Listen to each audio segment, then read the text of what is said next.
Facebook-ის სხვადასხვა სტატუსებზე ნიშნავენ ხოლმე და ნიშნავენ ცოდნის მოყარე პოდკასტ. Ამ სტატუსებზე არის კითხვა დასმული, რომელ პოდკასტს უსმენთ და უყურებთ. პირველ რიგში დიდი მადლობა ყველგან ადამიანს, რომელიც ცოდნის მოყარე პოდკასტს ნიშნავს და ურჩევს სხვას რომ უყუროს და არის ხოლმე კომენტარებში რა თქმა უნდა საუბარი იმაზე, რომ რა უბედურება ამდენი პოდკასტი და რომ აუხსნათ ზოგი ადამიანი პოდკასტს აკეთებს იმისთვის, რომ არ ვიცი, ჰობია, გაერთოს, ზოგი აკეთებს იმისთვის, რომ საკუთარი თავი წარადგინოს და გარკვეულ პროფესიაში თავი დაიმკვიდროს და აუდიტორია მოიზიდოს. ზოგი აკეთებს იმისთვის, რომ ფული იშოვოს და შემოსავლი წყარო კონდეს. ჩემ შემთხვევაში, ჩემი ცოდნის მოყარე პოდკასტი ეს არის ამ ეტაპზე ცხოვრების თავარი საქმე, შემოსავალი, ჰობი, გართობა, ყველაფერი რაც გინდათ დაარქვით, არის ცოდნის მოყარე პოდკასტი.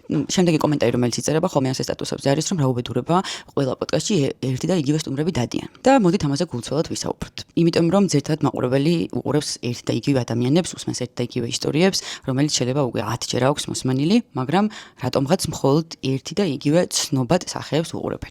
ისიც გასაგებია, რომ ადამიანებს ჯერ კიდევ ყველაზე მეტად ის აინტერესებს, ვინმე დაშორდა, ვინმე შეურიგდა, ვინ სად იყო, ვინ სად დაისვენა, ვინ სად ჭამა და ასე შემდეგ. ცოდნის მოყარე პოდკასტში არსებობს ეპიზოდები, რომლებიც ჩემი აზრით იმსახურებენ ბევრად უფრო მაღალ ნახვას, ვიდრე აქვს იმ შინაარსიდან გამომდინარე, რაც პოდკასტში არის გადმოცემული. მაგალითად, გიორგის ეს ორი ეპიზოდი, რომელიც ახლა ეკრანზე გამოჩნდება და ჩემი აზრით არის ინტელექტის ცოდნის განათლების ზეიმი და აქვს ძალიან დაბალი ნახვა. იმავე თემაზე ზუსტად სიტყვასიტყვით იგივე რომ ელაპარაკა ვინმე ცნობილ მწერალს მოაზროვნეს, ზუსტად სიტყვასიტყვით იგივე რომ ელაპარაკა, ბევრად უფრო მაღალი ნახვა ექნებოდა, მხოლოდ იქნა გამომდინარე, რომ საზოგადოება მას იცნობს. ხო და ზუსტად აქ მოდის წინააღმდეგობა, ჩვენ ვიძახით რომ მოგბეს და ერთ და იგივე ადამიანების ყურება, იმ ადამიანების რომლებიც ჯერ კიდევ ტელევიზიებში დადიოდნენ და ახლა YouTube-ზე დადიან, სხვადასხვა გადაცემებში, მე მათ რა თქმა უნდა არაფერს არ ვაჭირდა დიდი პატივისცემა ჩემგანაც, ჩემთანაც ყოფილა ეგეთი სტუმარი, რომლებიც წლების განმავლობაში სხვადასხვა მედია პლატფორმებზე ჩანს და ახლა ჩემთანაც იყო, თუმცა თუ მოგბეს და ერთ და იგივე სტუმრები, მაშინ ახალ სახეებს უნდა მივცეთ შანსი და მოვუსმინოთ მათ და გავიგოთ მათი ნაზრები. არ ხსნით ვიდეოს და არ უყურებთ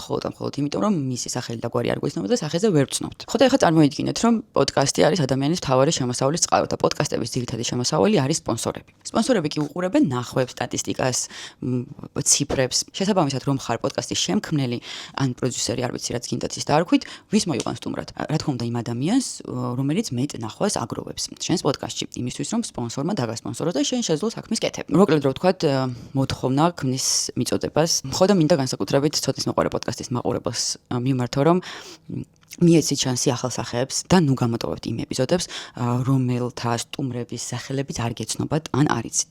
თითოეული სტუმრის შერჩევისთვის მე ძალიან დიდ დროს და ენერგიას ვხარჯავ.